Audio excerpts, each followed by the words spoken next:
Good afternoon, dear friends and colleagues. Welcome to the second event of the first annual International Open FIIA Climate Day. I'm Antto Vihma. I work here at FIIA, and I have the pleasure of introducing our seminar today.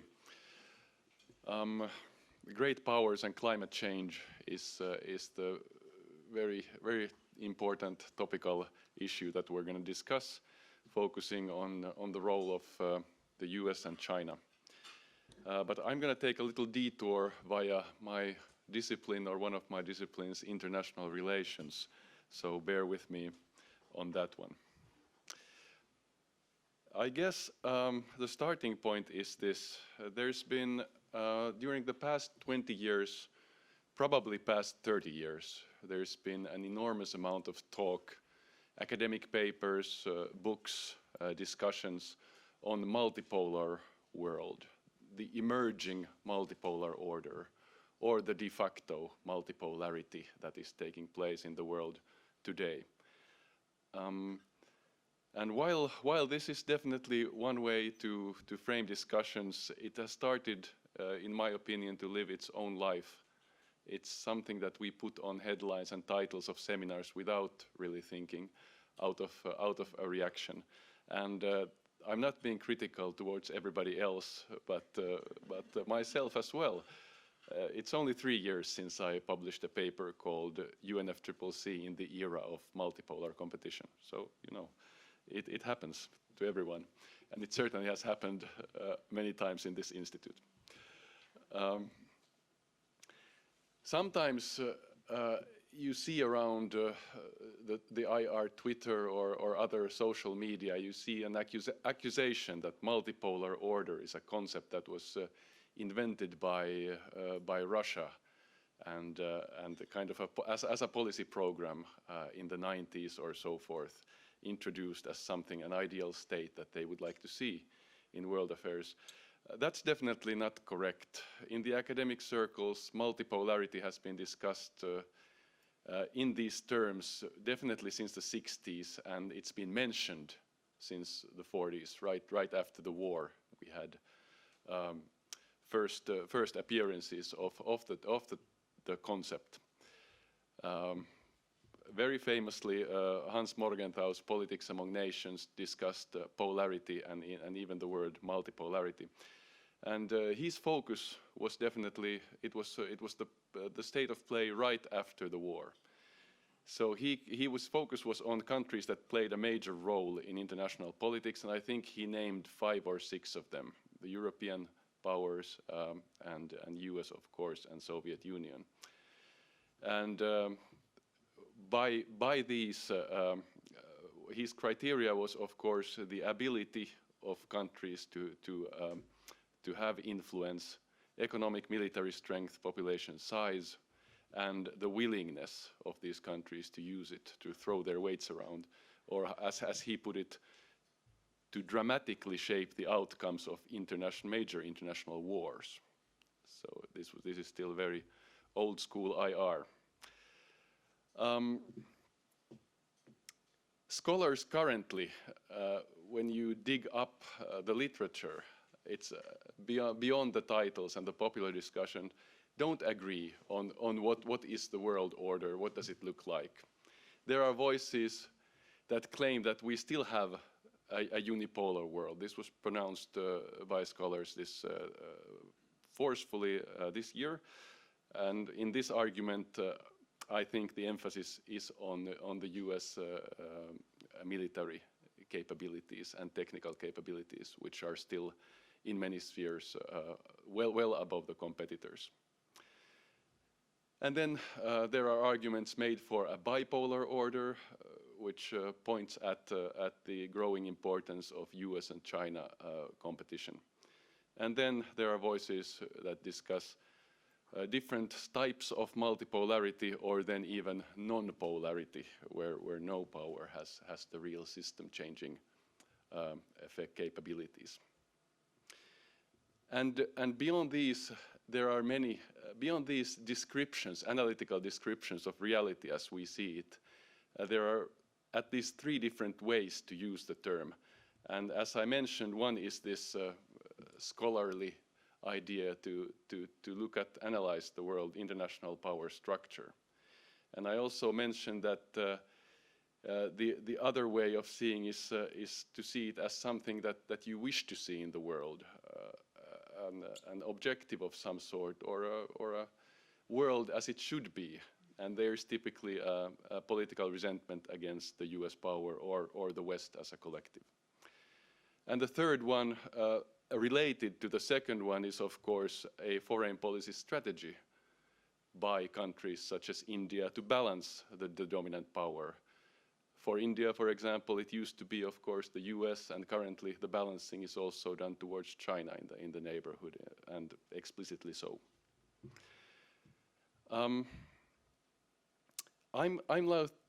Before letting Michael and Lauri discuss China and US, I'm going to motivate this by kind of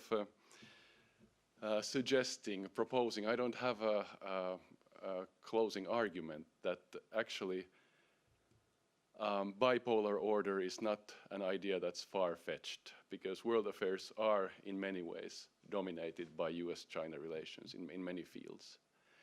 And I see a little, how should I say, that there's some kind of incoherence in how much we talk about multipolarity and how much we then again lay emphasis on this bipolar relation.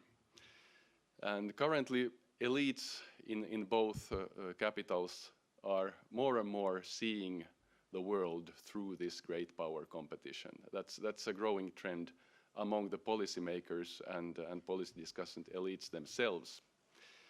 For example, regional issues that are not just about China's neighborhood, not only about the bigger Asia, but let's say Arctic issues are seen in Washington to some respect through the lenses of competition between China and US. And Arctic is kind of distant, so that also gives you just an example on how important that is.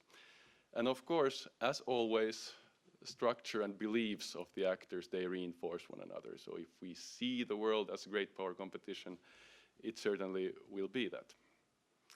And of course, a reason that we have to mention for the growing importance of this bipolar competition is the Ukraine war and the reactions to it, the relative cohesion of the West towards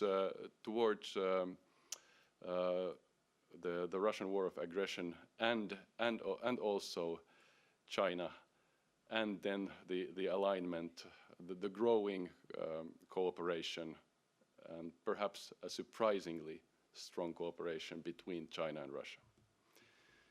And these factors kind of give the idea that this endless talk about multipolar order rings a bit hollow. It doesn't always communicate well with the fact of the growing importance of this great power competition. But coming slowly towards environment, what are environmental great powers? How does this take shape in our field of study? One way to look at this is through negative and positive environmental power, like Robert Falkner, professor from LSE, and others have done. And negative power, of course, comes from emissions, the ability to have environmental impacts, and in the climate field, it's the share of emissions. I'm looking at CO2 emissions from 2021 data, where we see China and US well above the rest, EU and India coming much later. Of course, China dominates when it comes to the CO2 emissions, and Lauri will get to the bottom of that.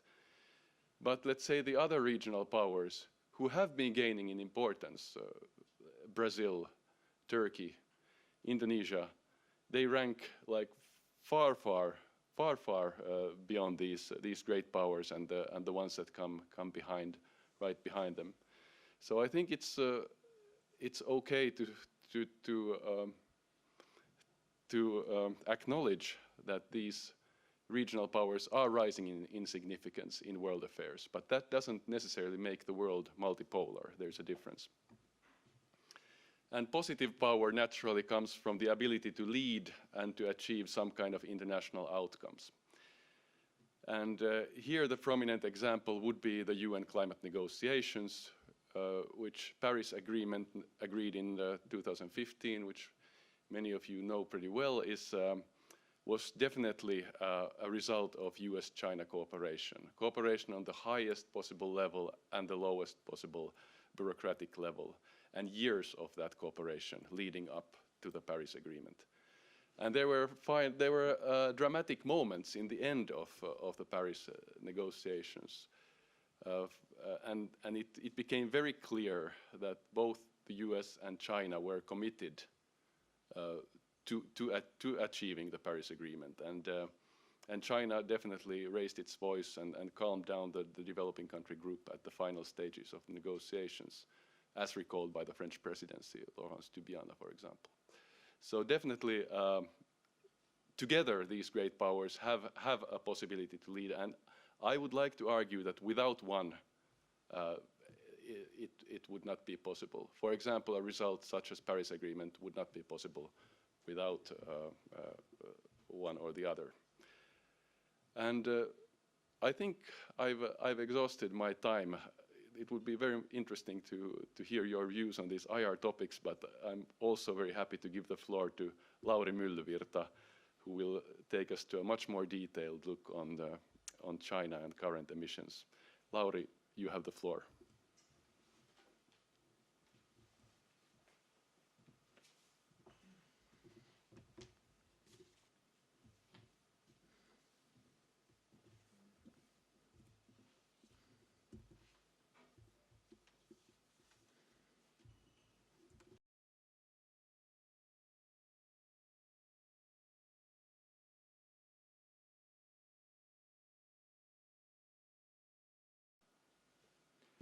Okay, I'll do my best like this. Thanks so much for having me. It's a nice opportunity to put dress pants on. Everything happens online for me still, so it's rare to get to speak to a live audience. So I'm the co-founder and lead analyst at an outfit called CEEPR, Center for Research on Energy and Clean Air. Started 4 years ago.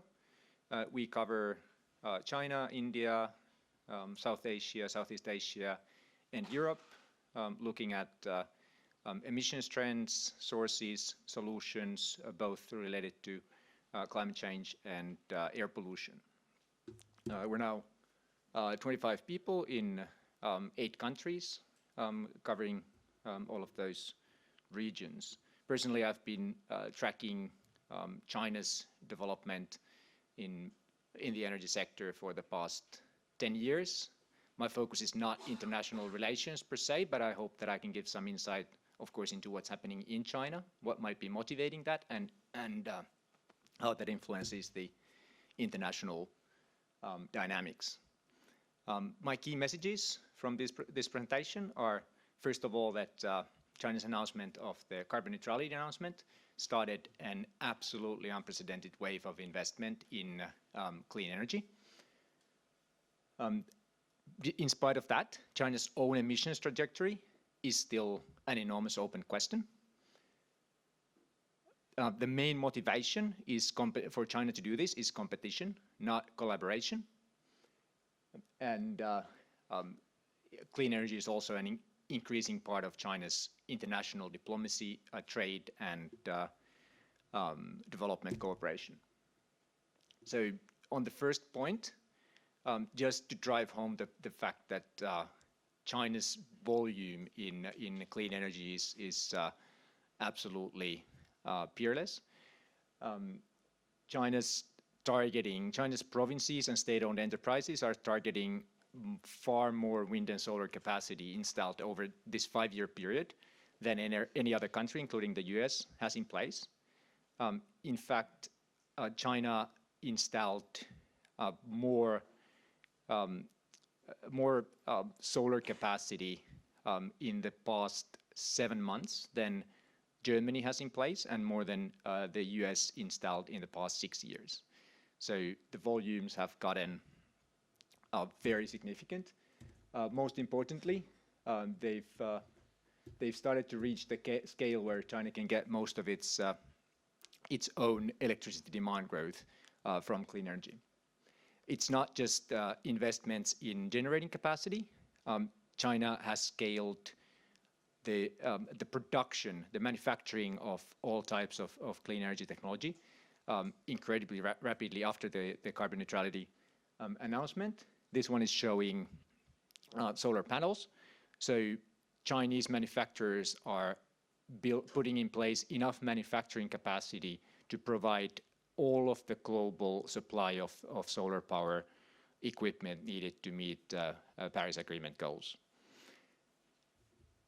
And just the curve on the right shows the increase in actual output, which you can see going vertical, and that's showing that global installations are going vertical of solar, and essentially all of that new supply is coming from China.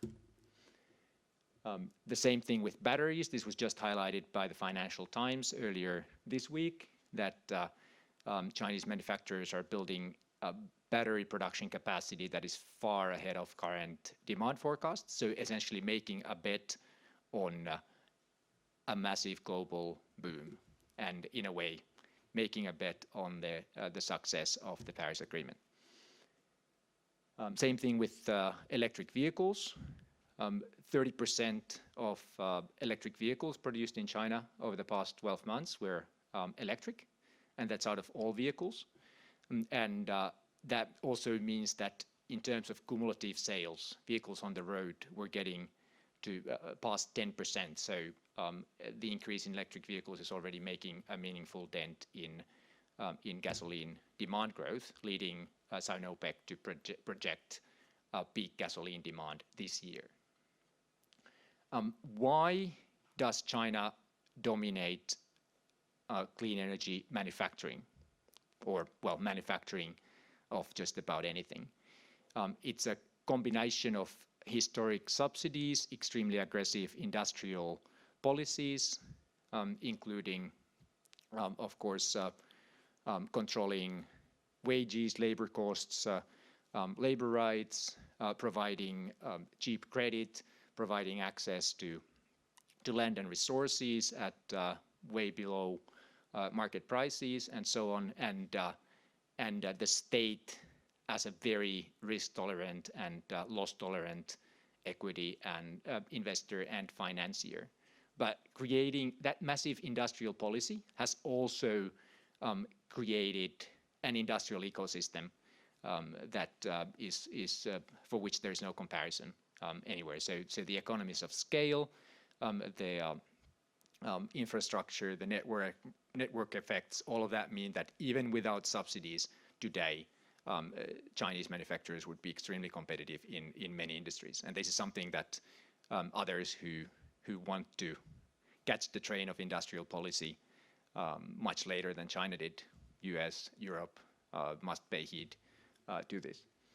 And so the graph on the right shows estimated quantifiable subsidies to industries in different countries, with the two leftmost most bars being two different estimates for China. So you can see that China stands out in this way, and when we go into implicit, hard to quantify subsidies, the difference becomes even much larger. My second point, in spite of all of this investment, this boom in clean energy, China's own emissions trajectory is highly uncertain, and that matters a lot. Obviously, what Antto mentioned, China is by far the world's largest emitter, but China is an even more dominant source of the growth in emissions if we look at the past decade. So the 2/3 of the growth up to COVID-19 pandemic, and essentially all of the growth since the start of the COVID-19 pandemic in global emissions has come from China. So if you start from the point of view that to meet the goals of the Paris Agreement, peaking global emissions as soon as possible preferably yesterday, is the first and most urgent task, then what happens with China's emissions is absolutely crucial. We get asked every single day, can we trust China's commitments on emissions? Are they going to meet the 2030, 2060 targets? And it's always the same answer. That's not the right question to ask, because those commitments leave so much room for different kinds of emissions trajectories. They leave space for emissions to continue to increase until late this decade, which is completely at odds with what we need to meet the goals of the Paris Agreement.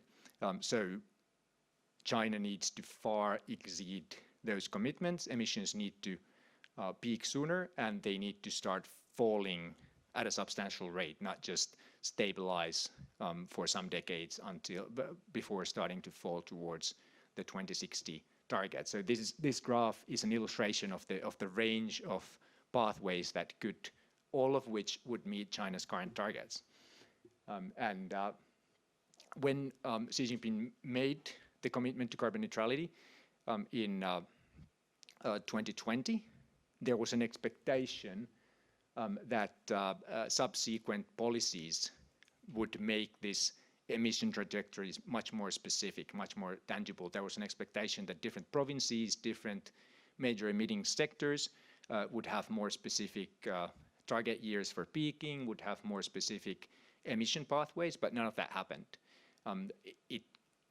This process was running at a point in time when the domestic politics just wasn't there for pinning down any more ambition or commitment.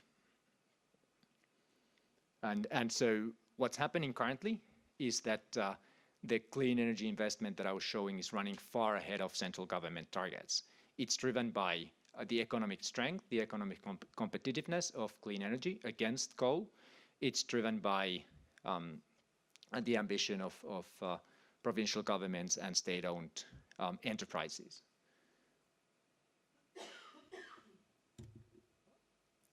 There is currently a dynamic, or that has been referred to in the Chinese debate as climbing to the peak. So the idea that because there is this deadline after which emissions have to peak, whether it's 2028 or 29, the period before the peak is a window of opportunity to lock in emissions, to lock in fossil fuel capacity when it's still permitted. And this is happening currently in coal-fired power. It's happening in coal-based steelmaking. So there's a dynamic where a lot of companies are scrambling to secure permits and start projects when it's still allowed. And this general dynamic with Chinese state-owned enterprises is that they care a lot more about market share than they care about profitability. So from that perspective, it makes sense that you try to dominate the market by adding capacity. But perhaps appreciating this, Xi Jinping made a commitment in 2021 to strictly control new coal-fired power projects, which is a part of China's nationally determined commitment under the Paris Agreement. But it's very clear that that specific commitment is not being followed, and that's one of the areas where I think and we think China needs to be called out very specifically.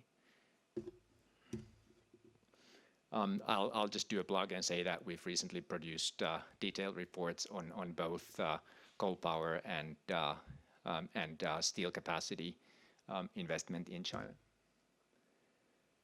The simple formula for China's emissions that determines the question of which trajectory the country will follow is that emissions and coal consumption will grow until clean energy additions are happening faster than energy consumption and electricity consumption grow.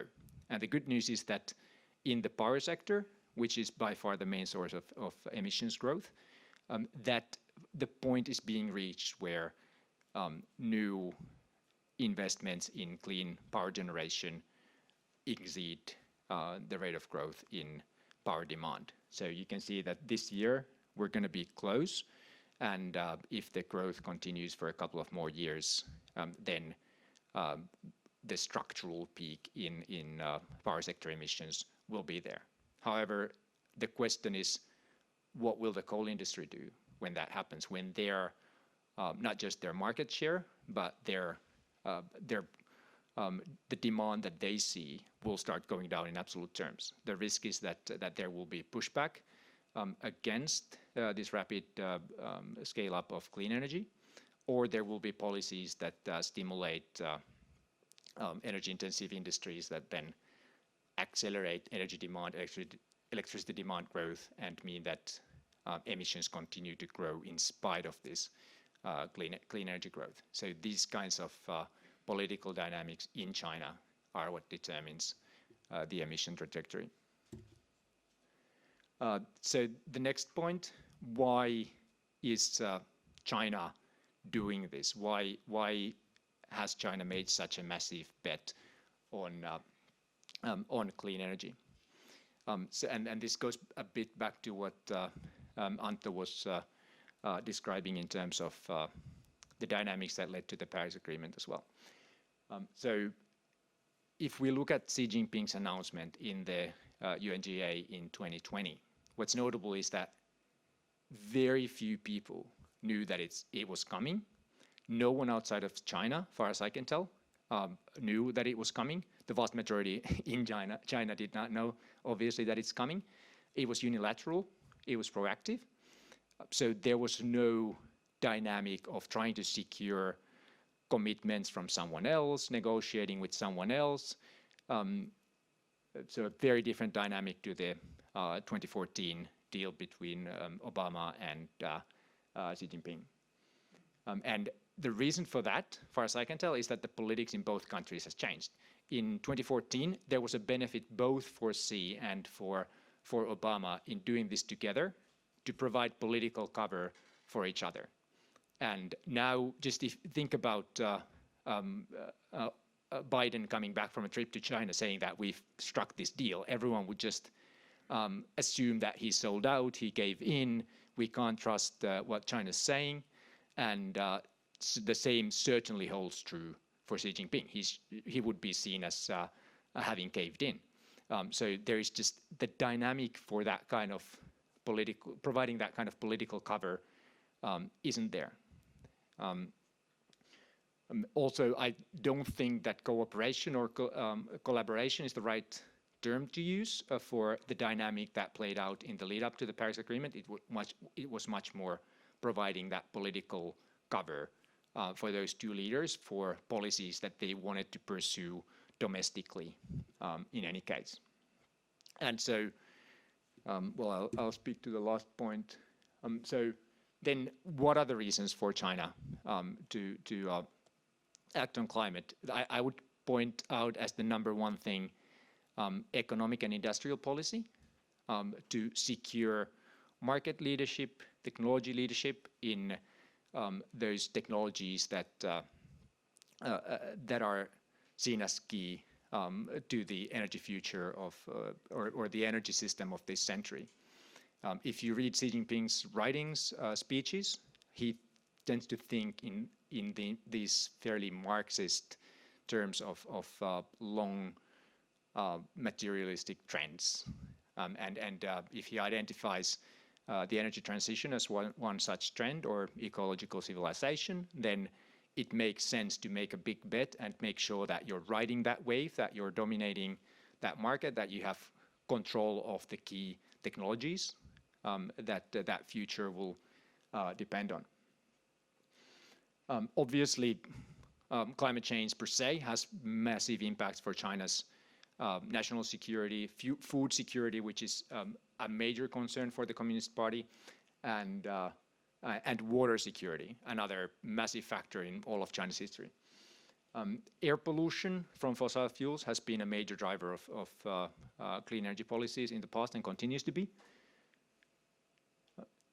Energy security increasingly is a driver. I will speak to this a bit. Another factor is that it fits the bill of another state-led mega project.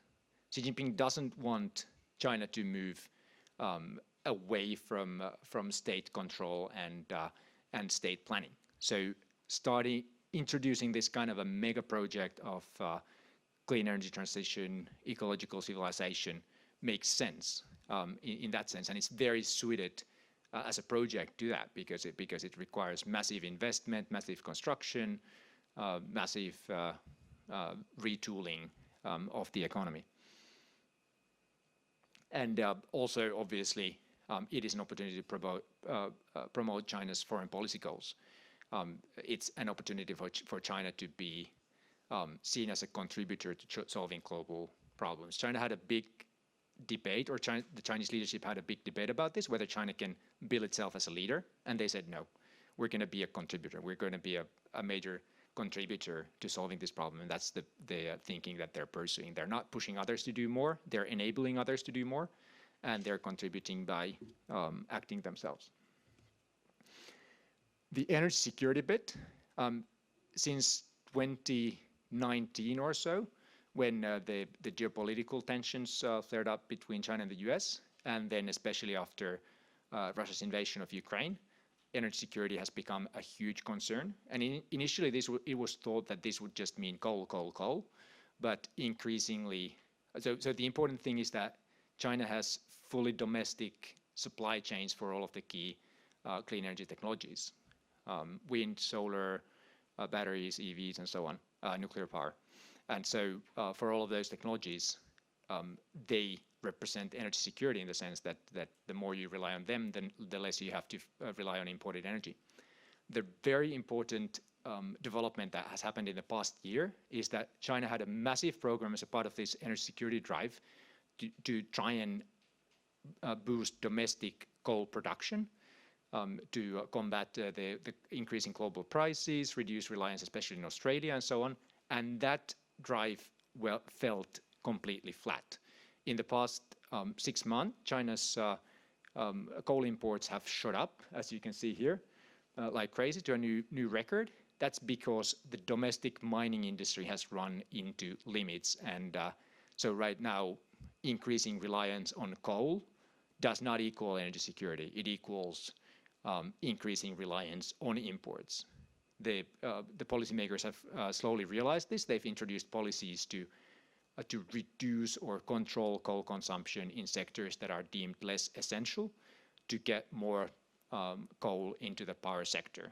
And that's a sign that the relationship between energy security and coal has changed drastically, and that's another driver for clean energy and makes clean energy much more clearly a part of the energy security drive.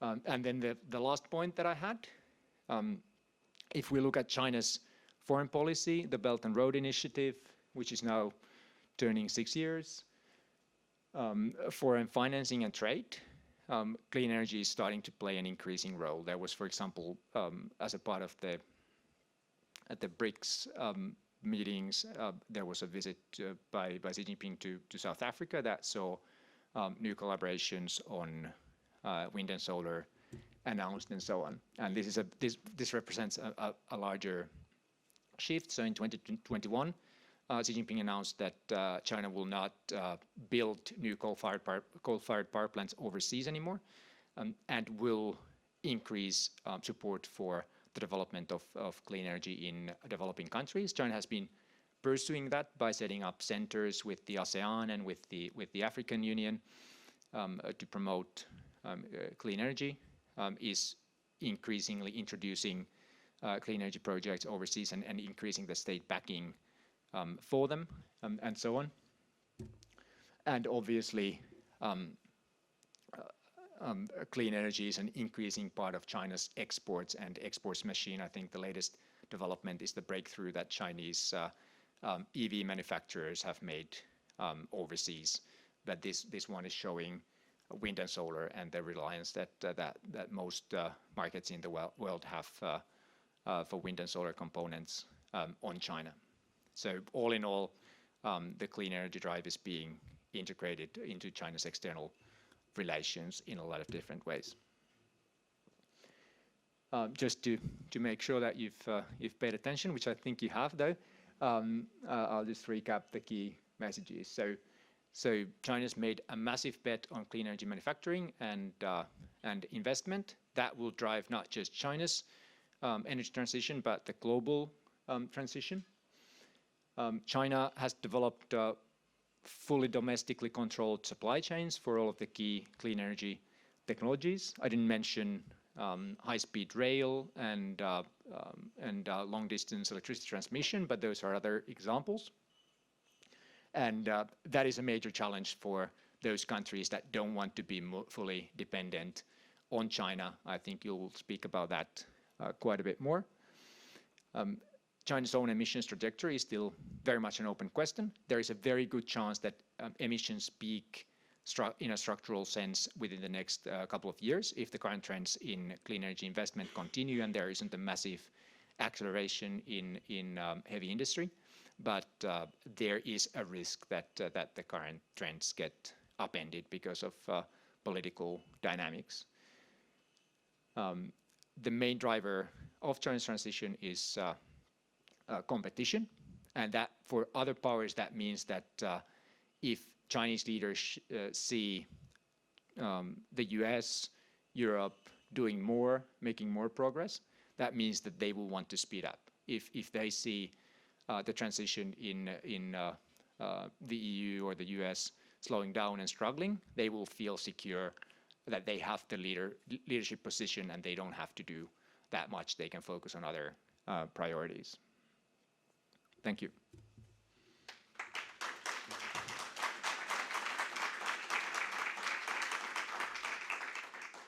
Thank you, Lauri. Thank you. Fascinating. Yeah, sit down, make yourself comfortable. We unfortunately have to let Lauri go soon, but we have time for a couple of questions still that we could collect. I have a few on my mind, but if there are some urgent clarifying or otherwise important questions, now it's the time. We will lose Lauri in 5 to 10 minutes.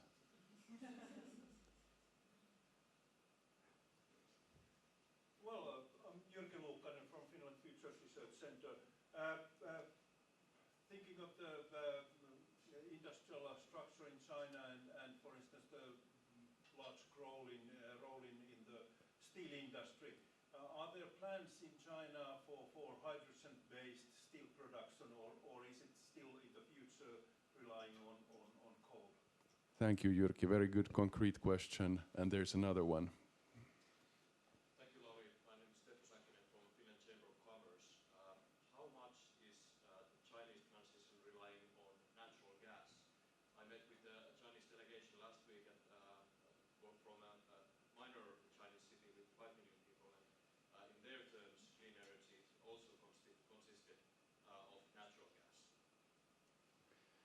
And room for one more concrete question.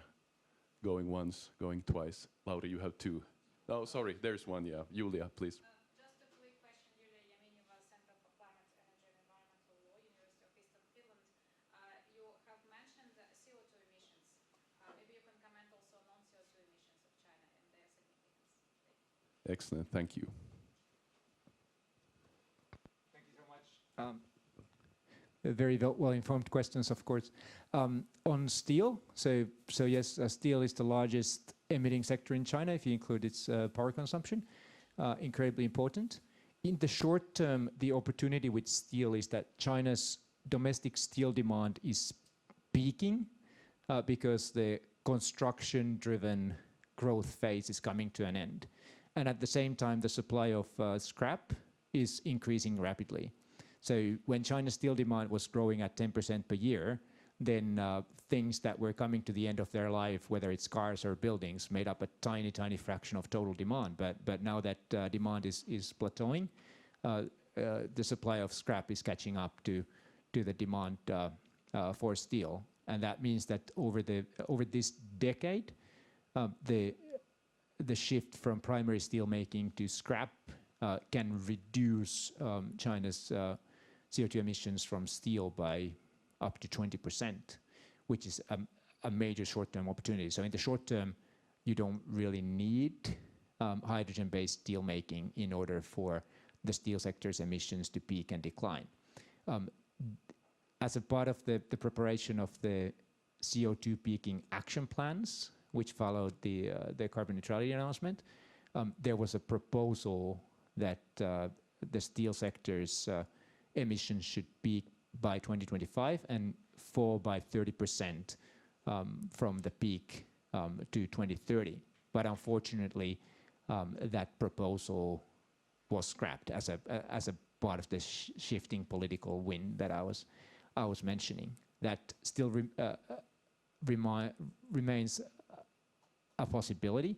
The big question was what kind of economic policy is China going to pursue, and does that involve another jump in steel demand? So that's why the leadership wasn't prepared to commit to this target. But for now, the government has been controlling total steel output so that it's supposed to fall or stay level every year. And so currently they are pursuing this trajectory where scrap could make up a significantly increased share of steel supply. We do a lot of work on steel, so that was probably more detail than most people wanted, but it is incredibly important because it is the largest emitting sector. On fossil gas, there has been a big shift in China's energy policies. So during the 12th and 13th five-year plans, from 2010 to 2020, there was a target to increase the share of fossil gas in total energy supply. The target for 2020 was not met, but it was a policy goal.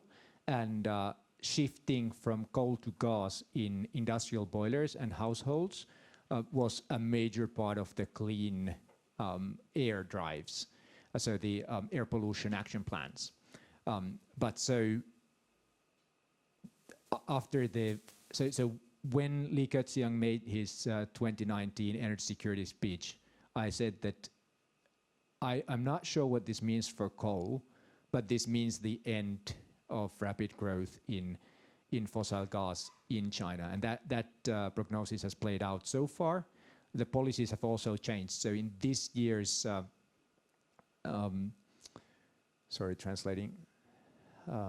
this year's economic and social development plan from the state planner, they say strictly control new projects shifting from coal to gas. So those projects turned from something that was still promoted a few years ago into something that now has to be prevented and controlled so that you don't increase your reliance on gas. So I think that the domestic gas production has been increasing, but it's fallen short of targets or expectations, and there is increasing quasiness on relying on imports, and therefore fossil gas is now out of fashion. And one reason for the increase in coal-fired power generation projects is replacing or at least having an alternative for gas-fired power plants. So one of the groups of provinces that are building a lot of coal-fired power plants now are those that in fact have gas-fired power plants, either for district heating or for peaking operation in the electricity market. And on non-CO2 emissions, thank you, Julia. The targets out to 2030 are for CO2 only. So the non-CO2 emissions are a much smaller priority. They aren't even reported. So the last time that China's officially disclosed its non-CO2 emissions is for the year 2014, which is slightly out of date by now. China did make a commitment as a part of the US-China statement in Glasgow to come out with a methane action plan. And that's, I would say that if there's one area where the US-China climate talks matter, that would be it from China's side, because that's the only new thing that has come out of them in the past years. So that remains important. that process has lost steam because the Ministry for Ecology and Environment is not in a good place. They've lost a lot of the power that they had during when air pollution was a major policy priority. They haven't been able to pursue this, and with the massive coal mining drive that I was describing of the past couple of years, then doing anything that might increase costs for coal mines hasn't been of very high interest. But so that's just something that China definitely needs to be pushed on, because they have made the commitment to come up with an action plan, and that I hope can be resumed when the panic to build more coal mines has subsided. Thank you, Lauri. I think you caught those questions extremely well, and I think you maintained your credibility very well. Thank you one more time. It was great having you here, and hope to see you soon in the future again. Thank you so much. One more time for Lauri. And really sorry for having to leave. I would have really liked to see the other presentation, but I wish you a really good discussion. Thank you. Thank you. And next we have our dear old friend Michael Mehling. We're going to still, I believe, discuss industrial policy, but we shift our focus from China to the US. Michael, please, the floor is yours.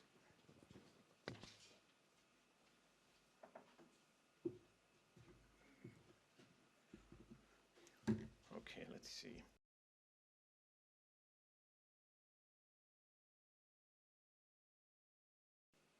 Well, maybe not.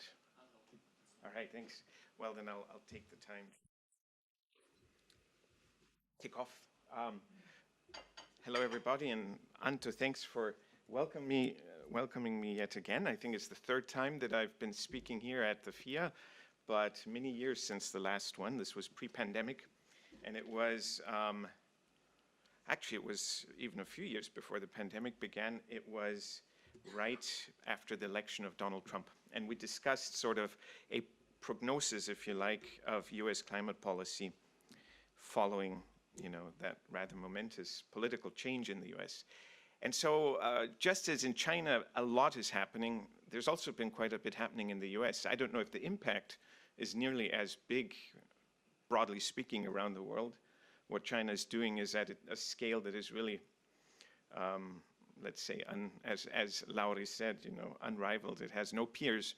But still, the US is the second largest emitter. It remains the largest economy, and it has been doing a lot. And I propose structuring the presentation. I won't immediately dive into the big geopolitical questions and even the industrial policy.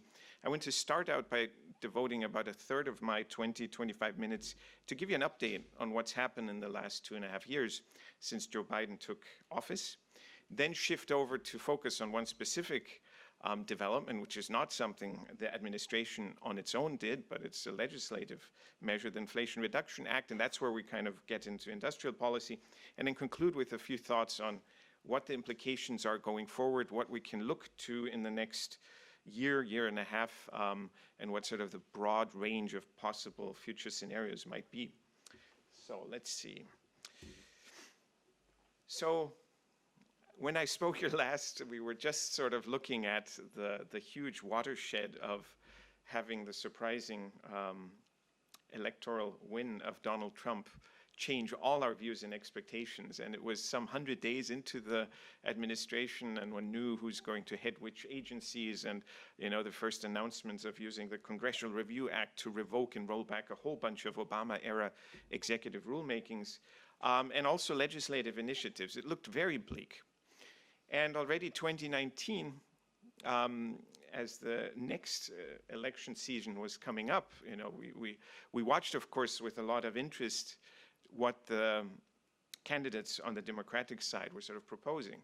And really it was a very different, if you like, political debate compared to, say, 2007 and 2008, before Obama won the election then, and we had 2 terms of a Democratic president with some action, not nearly as much as we hoped for, but some action on climate.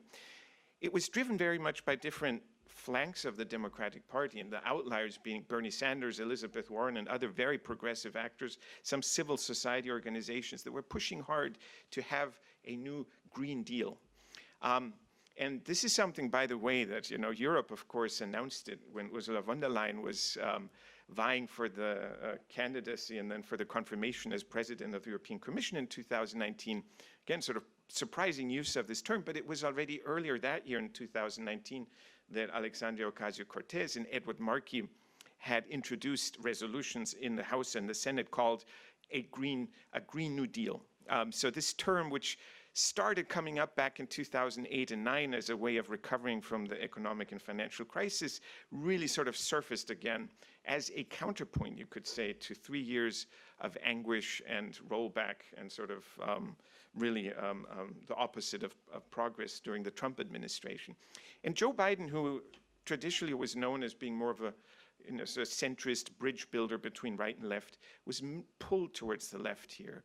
And one of the biggest criticisms of many progressive voices in sort of the Democratic arena were that he was not being ambitious enough. But not only on climate targets, but on using climate policy and combining it with social and economic policy to have all those elements that the Green Deal, as in that resolution, as in what the EGD here in Europe is trying to propose as well. It's about jobs, it's about social justice, it's about climate justice, et cetera, et cetera. All that sort of was eventually trickled into his proposals. His earliest remarks on climate were criticized, but by 2019, his Biden climate plan did lay out sort of a very ambitious set of measures, investments in the trillions, and there was even a sort of reconciliation committee between Sanders when he stepped down and gave up on the Democratic campaign, on his campaign, and endorsed Biden.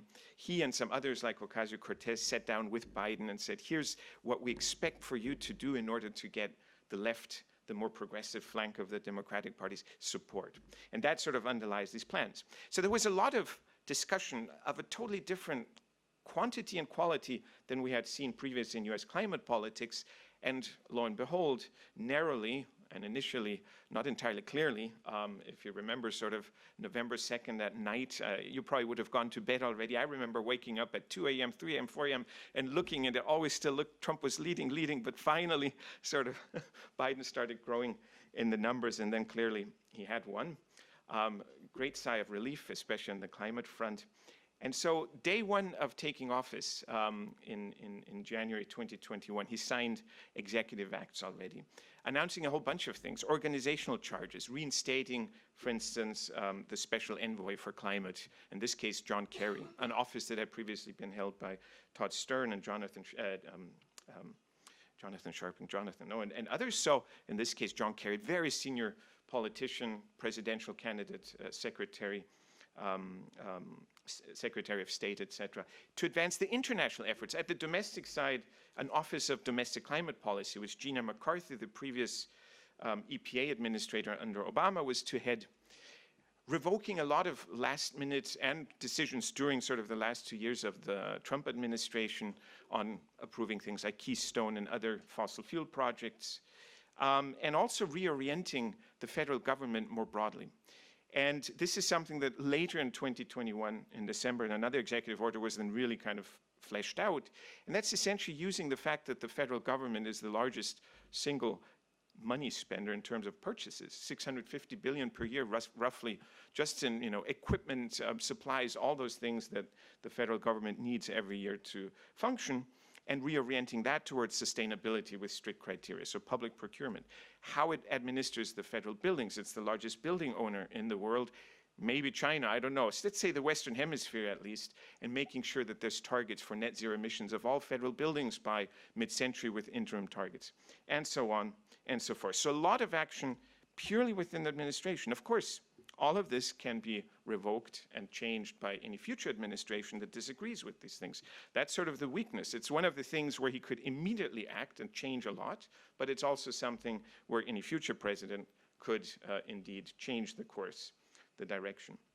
Again, announcing right away on the first day that the US is rejoining the Paris Agreement within 30 days under the Paris Agreement's sort of terms, if you like, the US was again officially a party to the Paris Agreement, submitting a new nationally determined contribution a few months after taking office, which dramatically increased the US commitment from the Obama-era commitment. I think it was 40% in the first nationally determined contribution, and now it was increased to 50 to 52% below 2005 levels. Let's look at a few sectors, and again, I want to go through this relatively quickly. I mean, in the discussion, we can dive a little bit deeper, but there are some other areas where the administration has been sort of the main actor also in the past, during, for instance, the Obama administration, but alas, also in the negative way during the Trump administration. One of those is transportation. So all administrations since, well, certainly Obama, arguably even before, have looked at existing authorizations in existing legislation, notably the Clean Air Act, as ways to sneak in some climate action. The last time the Clean Air Act was meaningfully amended is 1990, and of course climate change was not a priority at the time. So there's no mention of climate change, greenhouse gases in the Clean Air Act, yet the Supreme Court in 2007, those of you might recall 2007, Massachusetts versus EPA, several states led by Massachusetts suing the administration of George Bush Jr. And its EPA having sort of declined making an endangerment finding on whether or not greenhouse gases fall under the ambit of the Clean Air Act, forcing the government to take measures against that. And indeed, the Supreme Court narrowly at the time, and bear in mind a very different composition of Supreme Court, so much more evenly split between conservative and progressive justices, decided, yes, greenhouse gases fall within that definition of air pollutants, so the administration has to make a decision. And indeed, the Obama administration quickly then, in 2009, it was during the Copenhagen summit, on the first day, an announcement that the EPA had decreed that indeed greenhouse gases do endanger human health, et cetera, and there would have to be rulemakings.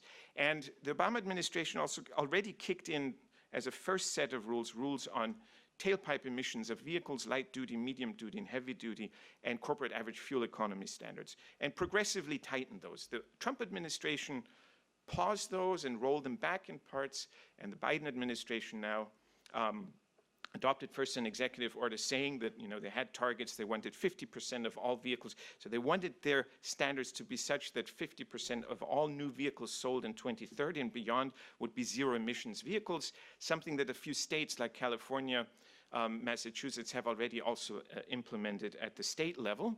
And then the way to do that is to introduce stricter standards through this EPA rulemaking process. And the light-duty vehicle greenhouse gas emission standard that was adopted in December 2021 already tightens those quite significantly. Earlier this year, another proposal will then require more or less sort of the estimates that 67% of vehicles sold in 2030, 32 be electric or otherwise zero emissions. So quite dramatic moves on transportation, which is the largest emitting sector in the United States, ahead of power. Let's look to electricity, where it gets a little bit more complicated. The Obama administration had initially been relying on Congress to move forward on climate action across all sectors, and indeed the Waxman-Markey Act that passed the House of Representatives in 2009 would have set in motion economy-wide rules, including a cap-and-trade system for emissions across all major sectors, and a number of more sectoral rules. But of course that failed in the House, in the Senate, and we had no legislation. So then Obama in his second term switched again to these existing authorizations. And one proposal was the Clean Power Plan, which would have set in motion, or which would have required states to reach certain emissions performance baselines and cooperate across states in order to achieve sort of across the United States a decline of emissions intensities in the power sector. The Supreme Court stayed that. In 2016 said, nah, this is not clear that this is within the parameters, within the powers that the Clean Air Act provides the administration with, most notably because it did not just look at individual plants and what they could do, but it really required things like switching from coal to gas, one state, fossil fuel heavy, cooperating with another state that might switch more rapidly to renewables. So it dramatically went beyond sort of the single installation let's say, boundary that traditionally defined Clean Air Act regulations. So it was put on hold. The Trump administration was very happy with that. Once it took office, it said, well, we're not going to challenge the Supreme Court's decision. We're just going to start with our own rule, the Affordable Clean Energy rule, which would have been very weak and in some cases even potentially allowed worsening of the performance of the power sector, which, driven by markets alone, was actually on a pathway to sort of eliminating coal anyway, given the much lower price of gas at the time. Comes Joe Biden, and in the first months of the Joe Biden administration, actually was last year, I believe, this, a lower court in the federal judicial system in the DC circuit ruled that that Affordable Clean Energy rule that was still on the books, the Biden administration hadn't stopped or revoked that, it was still on the books, was actually not properly interpreting, was too narrow in its interpretation of what powers the Clean Air Act conferred. So the EPA was emboldened by that to say, well, we can go beyond that, but probably not as far as Obama had with the Clean Power Plan. Of course, very quickly, several states that were concerned that the EPA was going to go too far sued, and we again landed with a case in the federal judicial system, and it ended at the Supreme Court.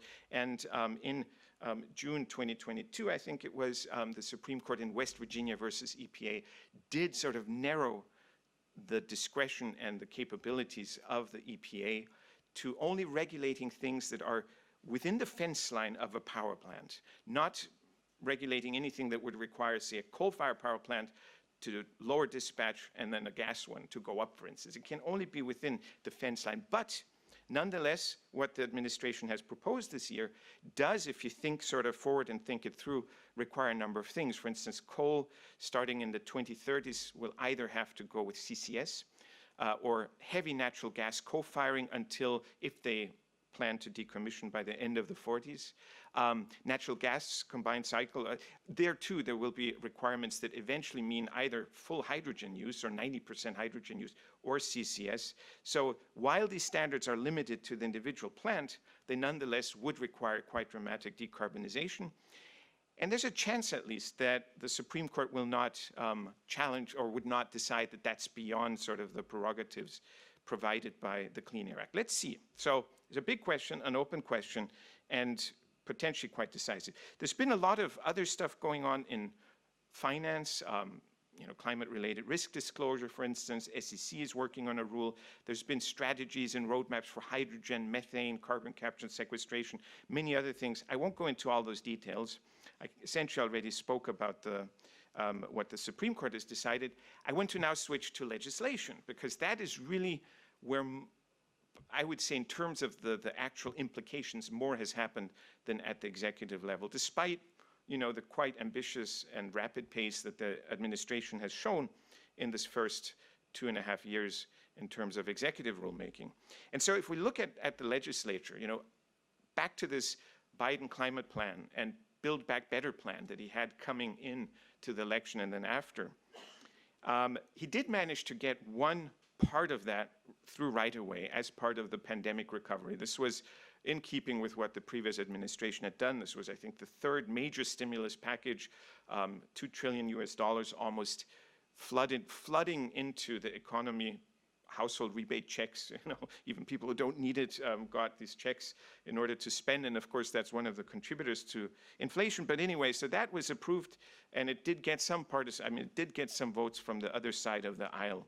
But the other two parts, his American Jobs Plan and American Families Plan, he just couldn't get support for that. He tried to repackage it as a Build Back Better Act, and he did get a vote in the House, which was at the time still majority Democrat, so it was voted out there. But Joe Manchin in the Senate, the 50th senator, the 50th Democratic senator said, nah, it's too high, it's too much, I'm not doing this. And then there were some tactics that the Democrats used that put him off, and he really said, no way. And so even with Kamala Harris, they wouldn't have had a majority, so that sort of died. Very surprisingly, last year, while I was traveling in the Southwest with my son, the news came that they had reached a deal, and many had given up. Many had thought, that's it, it's dead. There's, just like Obama and Waxman Markey, it's dead. There's not going to be legislation that really does something on climate. And suddenly we did have the Inflation Reduction Act last year. And that had been preceded by the Bipartisan Infrastructure and Investment and Jobs Act in 2021, which did also save some elements and had some climate relevant components. And let's look at those briefly. So this bipartisan infrastructure bill, as it's often called, did contain not trivial investments that are relevant for decarbonization, mostly public transportation, rail, buses, but also ferries and other things.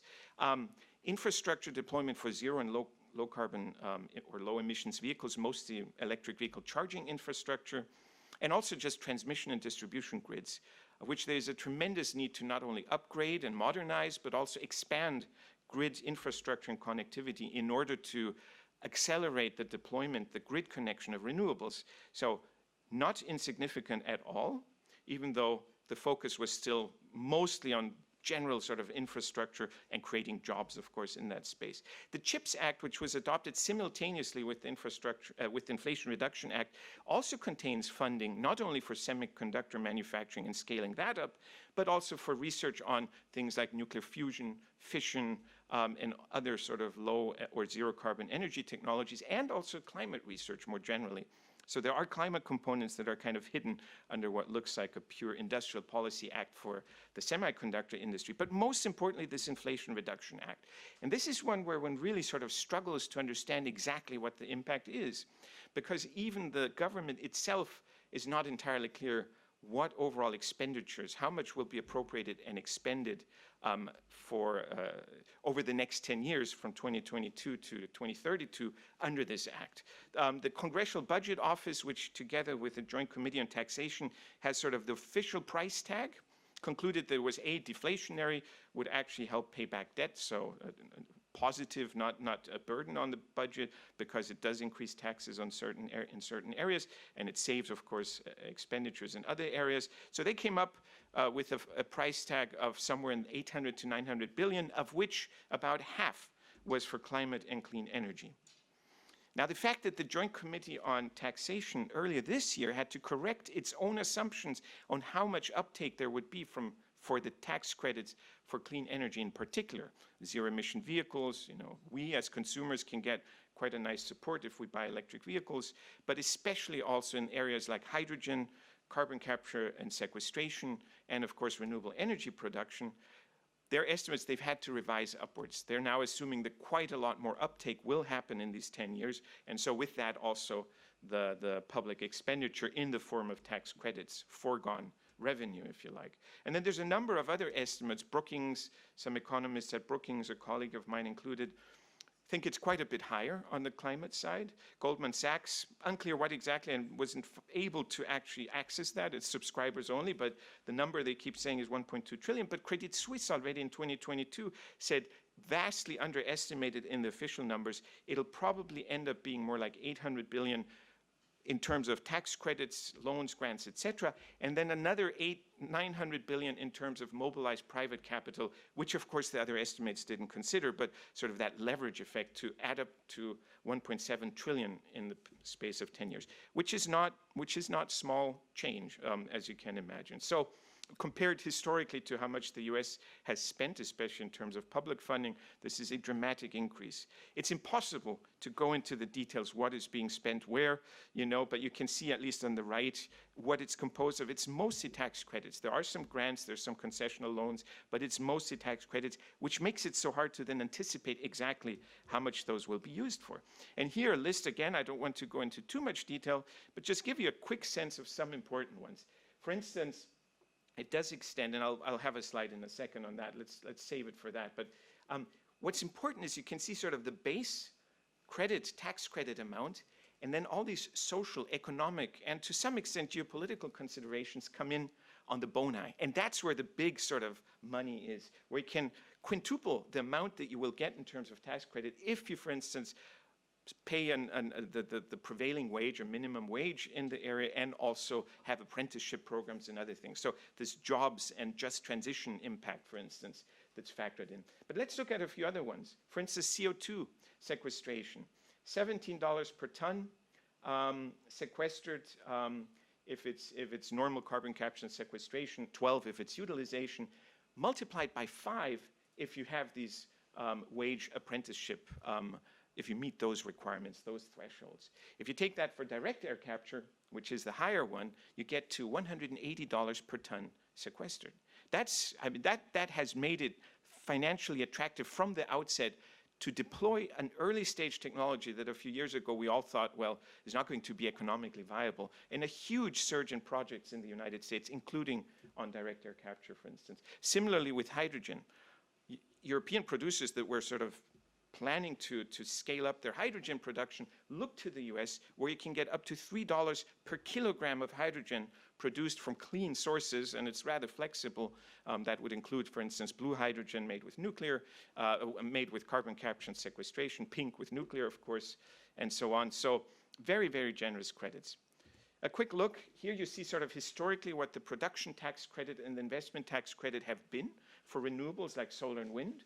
And you can see how it's progressively declining. There's also this sort of, between bills and approval by Congress to extend them, et cetera, there were often these gaps that halted any new investment. And now for 10 years, it will be dramatically higher if all the boni can be activated, either between the production tax credit or the investment tax credit. If, for instance, a large utility has a grid scale solar farm and they can meet all the criteria, they can get up to 50% of the upfront investment cost as a tax credit, which incidentally, unlike previous tax credits, is not something you can only use if you have enough income tax. You can actually use it, you can get it paid out, you can transfer it to somebody else, sell it. So there's many more ways to use these tax credits. And down here, the carbon capture and sequestration credits.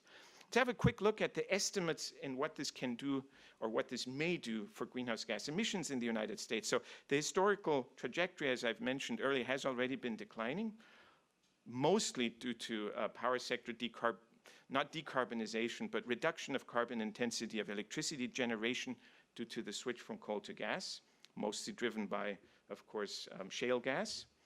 And this would have been sort of the business as usual expectations of policies in place before the Inflation Reduction Act was adopted. Still a big gap to the 50 to 52% target in the NDC of the United States by 2030. But with Inflation Reduction Act, a range of different estimates, yet you can see when the sort of more optimistic estimates do get the US pretty close. And that is assuming the CBO numbers, not the numbers that have been sort of proposed more recently of over $1 trillion in investment.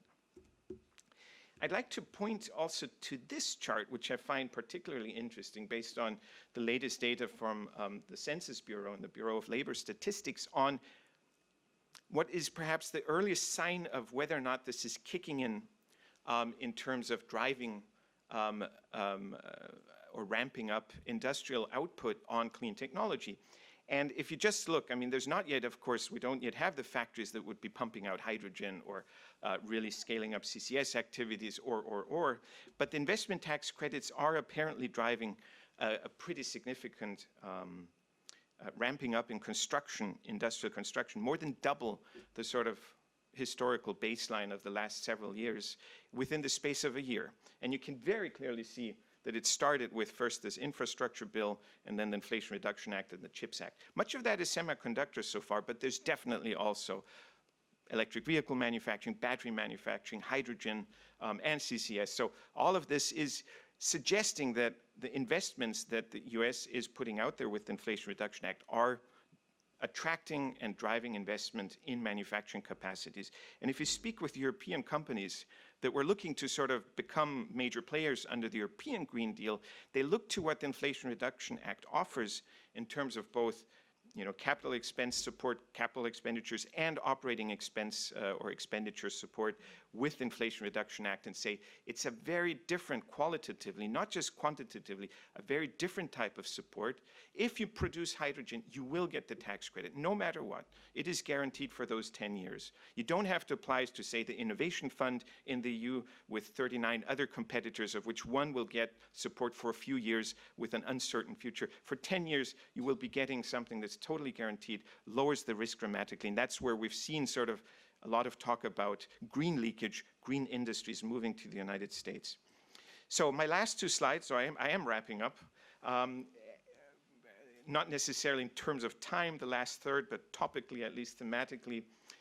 looking at industry specifically, there's been this interesting dynamic that, A, we have no emissions constraints whatsoever on industry in the US, outside of things like methane. There's some rules on methane and capturing fugitive methane or flaring it instead of letting it just escape. But let's say broad carbon or greenhouse gas emissions, there's just nothing comparable to the EU with the EU ETS, for instance. And there's no likelihood that there will be anything unless maybe in a second Biden administration, the administration tries to also do something under the Clean Air Act, but it would meet with a lot of resistance because transport and even power, you don't have to worry about jobs and leakage. With industry, you do, so the politics become inordinately more difficult. But there's been this talk about America's carbon advantage. Despite not being regulated, there are players in Washington who have been putting out this idea that, well, you know what, we have an advantage. We should use it against China primarily.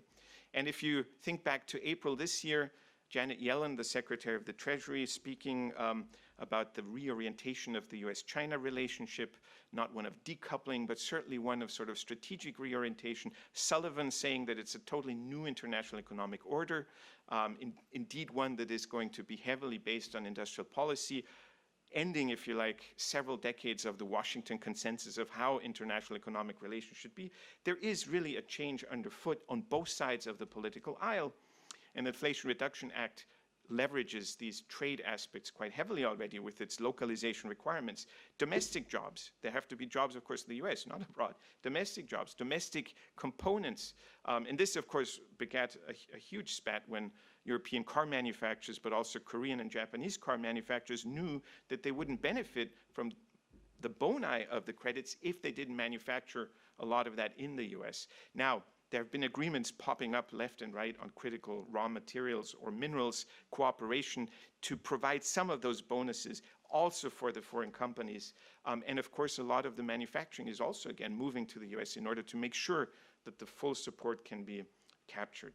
Buy Clean America, this public procurement platform, likewise has elements, has requirements that localize essentially. So really using trade policy and trade restrictions in these acts in order to make sure that more and more of the benefits accrue in the United States. There's also cooperative efforts, one example being this global arrangement on sustainable steel and aluminum that was announced just before the Glasgow Climate Conference in 2021. With a 2-year timeline to negotiate some kind of cooperative mechanism to deal with excess capacities, meaning Chinese steel and aluminum, primarily Chinese and steel, but also combining it with green criteria. And they've not had easy negotiations so far. What one hears is that they're still quite far apart. The original mandate was to finish this by October this year, and it sounds very much like they won't actually be able to do it because the EU CBAM premised on a carbon price versus the US, which doesn't have a carbon price but still wants some kind of tariff. It's not going to be easy to reconcile those.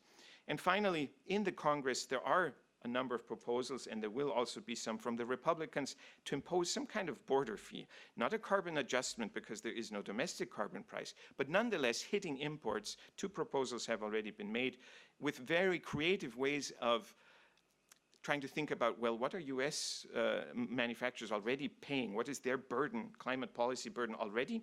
And then trying to impose that on imports, again, primarily from China. So finally, to wrap up, looking forward, I think, you know, last time we spoke about during the Trump, I think it was much clearer what was going to happen, namely nothing and rollback. Now going forward, it's very, very unclear how things continue. Of course, we have a future election in bit over a year that could change everything. But even without an election, the Supreme Court is stacked against terribly ambitious executive rules, of course, and we've already seen with West Virginia versus EPA sort of the first attempts to rein in rampant, as they would describe it, executive rulemaking. The second thing is the legislative action is going to be much more durable. I do not anticipate, and there's a nice brief, a FIIA brief that just came out that sort of looks at this question, and I share the view that it's unlikely that this would be opened up and revoked or rolled back or changed. It would take, first, it would take a majority to change the law, but second, in fact, a supermajority potentially, unless it's done via reconciliation. But anyway, most of the benefits are happening in red states. So there's this kind of also political economy aspect. But this drive to use industrial policy to kind of push in both social and economic, social justice aspects, but also strategic geoeconomic aspects, the industrial policy aspects, could backfire in many ways. One of them is, of course, cutting off or narrowing the supply of some of the cheapest clean technologies in the world, namely Chinese, and trying to sort of fragment the market. And it's very hard to predict what sort of the net effects of that will be. And no question, or no matter what happens, it'll all be compromises between these many different goals, which are not always all pushing in the same direction. So again, compromises like we saw with the Inflation Reduction Act, which had to include some approval of fossil fuel projects in order to get Manchin to sign on, and some watering down of commitments that were in the earlier Build Back Better plan. And at the same time, I wonder, you know, with that tremendous investment, with all that technological development happening, I'm German, or I grew up in Germany, and I remember the Energiewende and the scaling up of solar PV and of wind manufacturing capacities in Germany. We lost that in Germany, of course, it went to China. But each of these steps brought down the cost in a situation in which there were open borders that allowed that. We are definitely building up more borders and preventing perhaps some of these relocation, which then result in problematic, but ultimately for the climate beneficial economy of scale, learning by doing, etc., effects that drove down costs. But I still cannot think or help myself but think that this will also help drive down costs for all countries around the world to have better access to, cheaper access to technologies such as hydrogen and electric vehicles. But the jury's out. With that, I'll wrap up a bit over time, I fear. Thank you.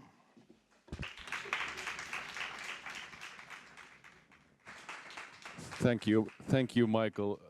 Very interesting. I have many questions for you on industrial policy and its lessons to the EU, for example. But unfortunately, I was looking for a nice fireside chat with you for half an hour, but we only have 5 minutes, so it's not happening that way. Questions from the audience. Now it's your time for quick ones. There we go. Well, good afternoon. I'm the ambassador of Chile to Finland and Estonia. This has been very enlightening. I have two very short questions. One, when the U.S. announced that was quitting the Paris Agreement, there was a lot of hype and pressure on the governors. Which state would you say that took, the main reins of the agenda? We now know that Texas is on the lead, so if you can share those states that we should look at for this particular agenda. And then the other is on nuclear. You mentioned the pink hydrogen, but that was your only, subtle mention to nuclear. We know that 20% of the U.S. electricity relies on nuclear. What do you think that would be the future? The IAEA is saying that this is a clean energy. So what do you think that nuclear will play in the next, let's say, 5 to 10 years in the U.S.? Thank you. Thank you, and we can take one more question from the audience. Here we go.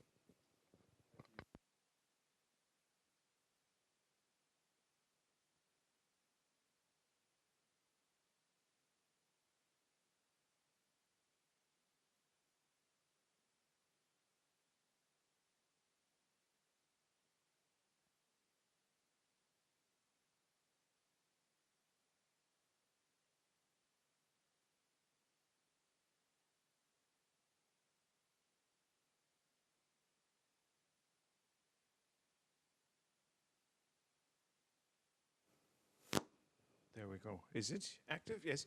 Okay, I'll start in reverse order if it's okay. So on that front already, I mean, that the realization has sunk in. I think in the debate in Congress last year, there was a bit of naivete on how self-sufficient the US and Canada and Mexico would be. They did think sort of on a North American scale. And the pressure in particular with regard to batteries for electric vehicles and the critical minerals used in the manufacturing of electric vehicles, the spat earlier this year between Brussels, but also Seoul and Tokyo, and Brussels and Washington, yielded this rapid adoption of agreements, of bilateral agreements on cooperation and trade on critical raw materials and minerals. I haven't followed it in tremendous detail, but I think, it does reflect this awareness that the supply chains, but even that will not help, of course, tremendously compared to 90% or more of some of these components and materials being extracted, or in most cases at least processed and made available in China. So there's a huge challenge there. Now to the question of la embajadora de Chile. Viví en Temuco 7 años, así que un gran placer. The first one on state level action. So when you have a administration that scales back ambition on climate, and we saw this in 2000 with George Bush, or 2001, and the next 8 years, and then with Donald Trump, 2016 to 2020, that is what's really sort of then pushes action at the level of the states. And in fact, some of the most notable policies, like the Regional Greenhouse Gas Initiative, was sort of a response to coax the federal government to do more. But they've remained in place for better or for worse. Definitely California, Massachusetts, New York, those are states that have even more ambitious legislative mandates with targets, with all kinds of support programs at the state level that exceed in ambition and scope what the US is now trying to sort of replicate at the federal level. You mentioned Texas, so there are a number of states in the red, sort of in the Midwest, in the Southeast, and in the South that are, despite the political rhetoric and the stigma that climate policy is a divisive issue that loses Republican voters, doesn't it?